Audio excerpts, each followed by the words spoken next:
السلام علیکم ورحمۃ اللہ۔ محترم ناظرین اور سامعین، آپ کو کراچی سے اپڈیٹ کر رہے ہیں۔ جامع مسجد نجمہ جو کہ دعوت اسلامی کے زیر انتظام ہے، اس پر دیوبندیوں نے حملہ کر دیا۔ کراچی کے علاقے رام سوامی میں واقع جامع مسجد نجمہ میں حملہ کیا گیا۔ مسجد کے تقدس کو پامال کیا گیا، وضو خانے کو اور مین دروازے کو توڑ دیا گیا۔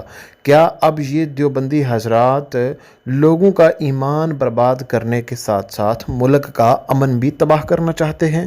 اور جس مسجد پر حملہ کیا گیا وہ مسجد دعوت اسلامی جو کہ پورے ملک بلکہ پوری دنیا میں امن کا درس دیتی ہے اور بالکل جلاؤ گھیراؤ توڑ پھوڑ کے حق میں نہیں ہے، وہاں پر ان کی مساجد کے اوپر کیوں حملے کیے جا رہے ہیں اور کیوں جو ہے وہ ایسے افراد کو جو پرامن ہیں اور پرامن رہنا چاہتے ہیں، اور ان کا شعار بھی یہ ہے کہ ہم نے اپنے ملک و قوم کو جو ہے وہ بہتری کی طرف لانا ہے، اس کے اندر ہم کسی قسم کی بدامنی نہیں چاہتے، ان کو کیوں جو ہے وہ ہراساں کیا جا رہا ہے اور کیوں اکسایا جا رہا ہے؟